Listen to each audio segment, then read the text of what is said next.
Hello, everybody, and welcome to the fourth video of the Money Mindset channel, which is about freelancing. So, first of all, we gotta check out the new haircut, of course. But, anyways, let's start with the first part of the video, which is what is freelancing. So, freelancing is something comparable with like a job, but not quite the same. So in a job, you would probably like have a degree, apply with your resume, having like outstanding records and everything like that. Show that you got like a master's or something. Then you apply to Google for like an IT job, work like full time or part time, and then you go up the ranks, become CEO, retire, blah blah blah. I just predicted your life. Um, yeah. Anyways, that's what we do when you're applying for a job. But in freelancing, on the other hand, the companies do hire you, but they hire you for small projects and then you're let go. So, an example of this is like I am a very talented IT creator and I am specializing in characters and character movement. And there's another company that wants to create their game, but they don't have a lot of IT specialists and they don't want to pay IT employees full time for these giant jobs, which they'll like if they want to create this game and then they want to stop creating games, right? If this company is trying to like create a game as a introduction to their company, um, then they probably won't hire a full time employee to create this game.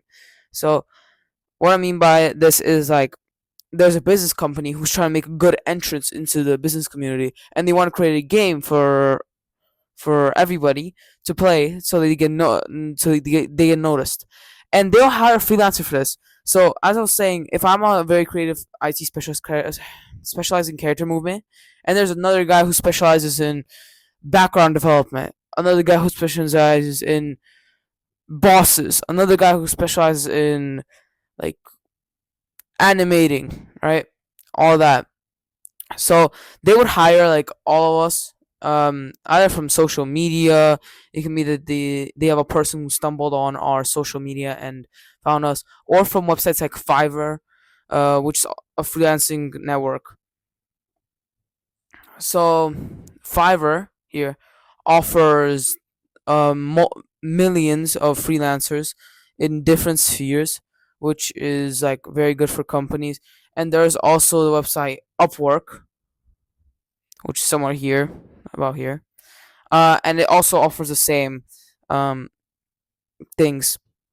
So once I've created these character movements for this company, they'll probably let me go, and I will be on my way to go to other projects and help different companies. So after this, another hire company can hire me to create movements for them, and they'll use my work like in their in their game.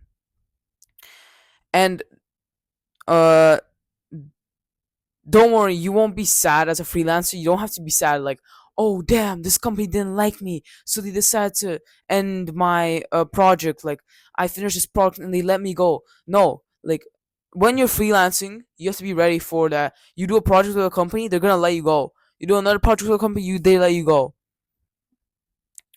Um, so there's some key skills that you have to know in freelancing. Some popular skills are graphic design, IT, game design, can be virtual assistant, which does like reviewing blog comments, reviewing social media comments, website customization, website design, all of these things. Um, a lot of this is related to newer things like creation of something digital, creation of like logos, creation of websites, or something relating to social media. As most companies don't have, they have time to make like progress their business while they hire freelancers to just progress their social media. Sometimes that happens. So let's go on to the positives and negatives of freelancing. So in freelancing, there's a lot of positives and negatives. So some positives are that this is a steady income usually. If you're a good freelancer, then a lot of companies want to hire you for these projects, and you don't have to commit to any company, and stay with them for a long time, which might lower your projects and lower your income. As if you stay with one company, like they use you for one job, then you're like, oh, I'm loyal to this company. I want to continue uh, staying in this company. But they hire you only in like a year for another job, or like in a month in another job. In that month, if you weren't loyal to a company, then you could have gone like three more jobs, which you did with other companies. So that's the good thing about freelancing, that you don't have to commit to any company.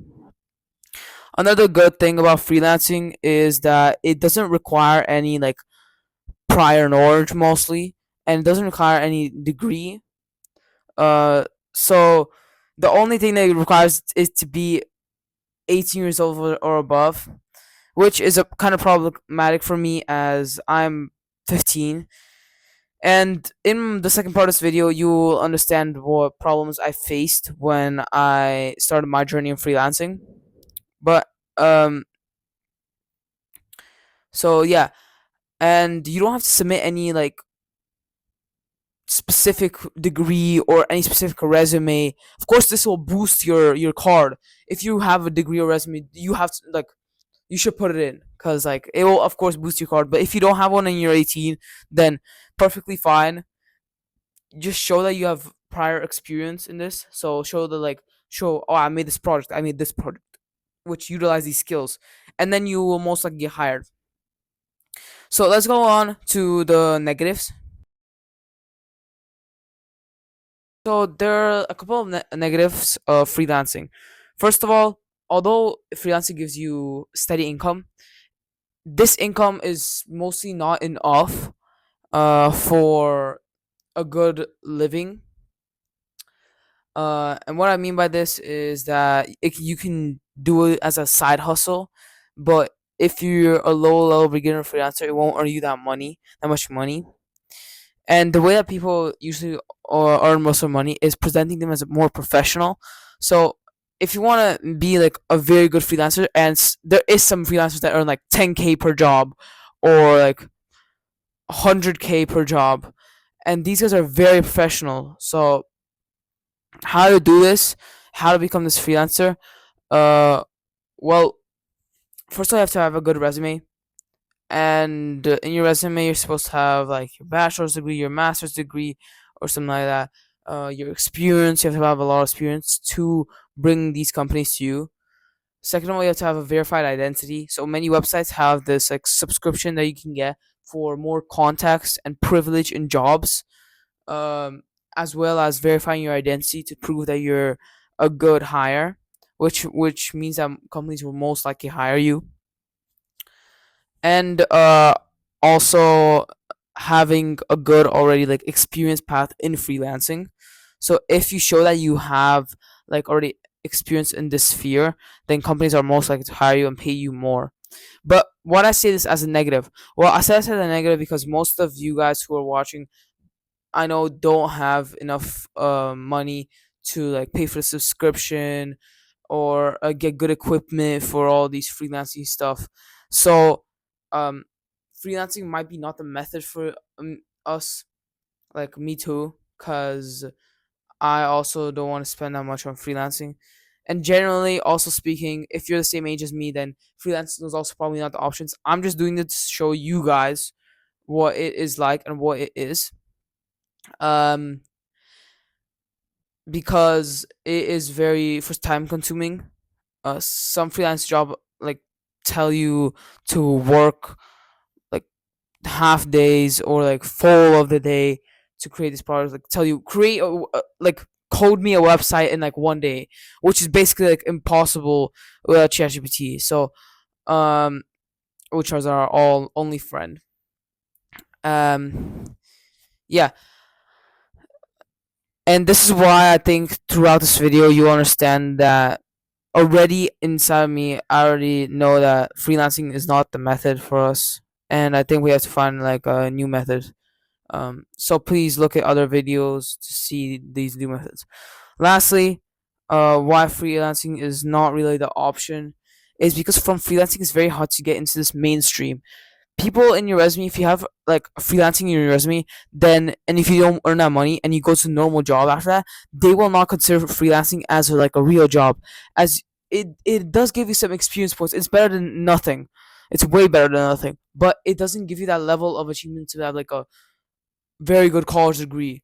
It's better to have a very good college degree, like from like a good university, uh, or like a bachelor's degree or like a master's degree, than having this good experience in freelancing, because it's not really considered as a job. It's more considered as a startup. Finally, let's go to the second chapter of this video, which will explain my journey, my terrible journey in freelancing. So finally, let's go to the second chapter of this video. I'm actually like, you don't understand. This was like terrible. This method for me was genuinely terrible, and you don't understand why. I genuinely think I will not make any money from this method. So I'll tell you what I did to try to get freelancing. So first of all, let's talk about some rules about freelancing. You're probably thinking, Tim, what do you mean by rules? Well, what I mean is age restriction. This is the most annoying thing of all time. If you start freelancing and you're at my age, then generally you will do it the same problem as me. Every single website that you go to will not allow you to freelance if you're not above the age of 18 or 21, which means that you either have to lie about your age, which is illegal, um, or you gotta message the companies privately about your freelancing opportunities, which is also very hard because not many companies will answer your messages. Like from a 15-year-old, like, hey, can I create you a website? Like I have no like info about me.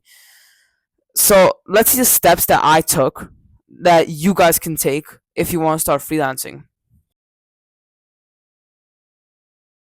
So the first step I took is, and this is the most important step, it's like a must do for everybody who wants to start to freelance, is create a SV or a resume card. SV is like pretty similar to resume, but it's more detailed, right? And of course, my SV wasn't that complicated, as I do not have any jobs previously or any experience, except for this project that I'm doing right now, which is my money mindset channel. So what I wrote my SV, which I'll pop up on the screen here. Let me just move out a bit. Okay, so as you can see in my SV, I wrote like my info, my email, my name. Then I wrote about my description, personal statement. I have there. Then we have experience also. So in the personal statement, let me just talk about the personal statement real quick. Personal statement is you describe who you are, like what are you doing, like why you have to hire me, blah blah blah. Like where do you educate? What was your education? In your if you're in high school, then that's okay. Like me, you can also write this. But basically, what I wrote here that I am good in these skills. Uh, I did this right, and in my experience, this is the most important part. I wrote about this part, which is my money mindset channel, and what skills it taught me.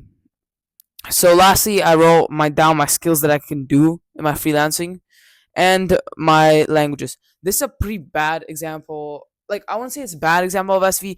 It's just like that I don't have. I think you guys will do better than me.